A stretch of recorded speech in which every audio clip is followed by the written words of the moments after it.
Eh bien moi aujourd'hui je vais vous expliquer le processus de vie d'une chronique à Couleur 3. D'abord faut être à l'antenne, parce que tu peux faire un billet d'humeur à la cafétéria si tu veux, mais tu n'auras pas la même portée démographique.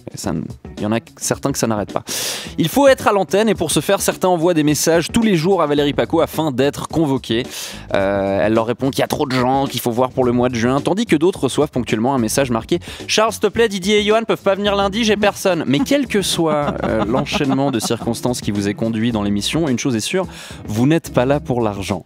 Même si, après tout, ça rembourse presque un tiers de ma redevance, mot qu'on a enfin le droit de prononcer à la radio et que oui, tu payes quand même quand t'es chroniqueur de la RTS.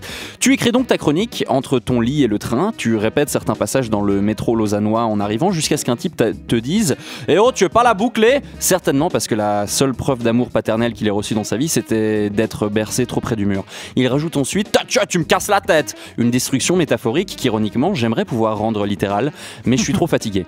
Parce que j'ai mal dormi et puis parce que je suis lâche aussi.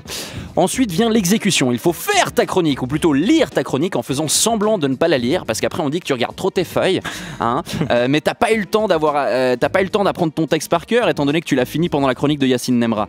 Mais tu devrais quand même regarder plus la caméra, parce que oui, il y a une caméra, c'est normal, parce que s'il y a bien une chose, s'il y a bien quelque chose qui est très important à la radio, c'est le visuel. Bref, tu lis ta chronique en remettant en question toute ton existence quand tu t'aperçois qu'autour de la table personne ne rigole, mais également quand ils rigolent, de ce rire artificiel censé dissiper la gêne dans le studio. Souvenez-vous, c'était il y a 11 secondes. Heureusement, par expérience et sécurité, tu as eu la bonne idée d'inclure un son pas forcément en lien avec ton propos, mais dont le potentiel comique fera peut-être oublier à tes auditeurs combien tout ce que tu dis manque de drôlerie. Avant la fin de ton papier, tu trouves également un prétexte idiot, voire inexistant, pour évoquer le fait que tu joues ton spectacle les 20 et 21 avril au Caustic Comedy Club de Carouge, ce qui en soi n'est pas très marrant, mais déjà plus quand tu sais que le spectacle du type qui parle de manière déprimante depuis tout à l'heure s'appelle Joie de vivre. Tu rajoutes d'ailleurs que le 20 avril, c'est ton anniversaire, oui, comme Adolf Hitler, le peintre. Et tu parles de ton anniversaire non pas pour donner une raison de plus aux gens de venir te voir ce jour-là, mais parce que tu as 3 frères et que chaque année, il y en a au moins un qui oublie.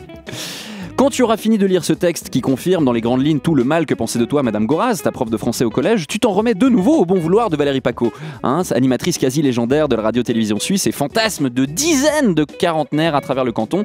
D'ailleurs, on passe le bonjour aux auditeurs de la 3 et on leur demande pardon pour la trappe française.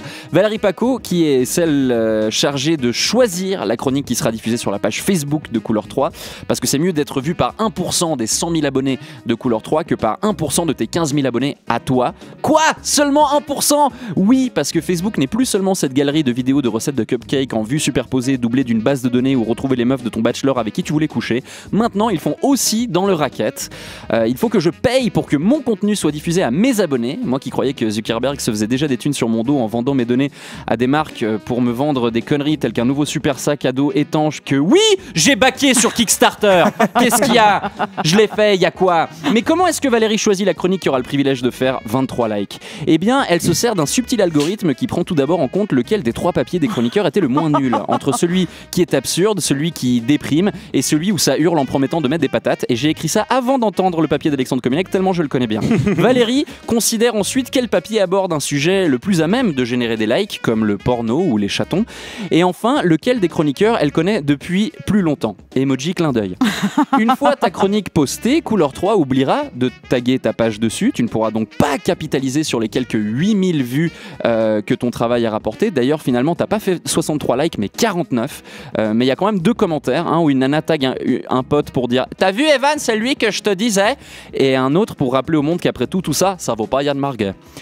Et là, tu te dis qu'humoriste, finalement, c'est vraiment un travail de merde, que ton père avait raison. Ou alors peut-être que t'es juste pas drôle, auquel cas, là aussi, ton père avait raison. Mais en attendant, la prochaine chronique qu'il faudra déjà écrire au sortir de celle-ci, l'illusion sera maintenue, puisqu'à la fin de ce papier, Valérie Paco va se forcer à rire pour justifier auprès du chef d'antenne pourquoi on continue de m'inviter.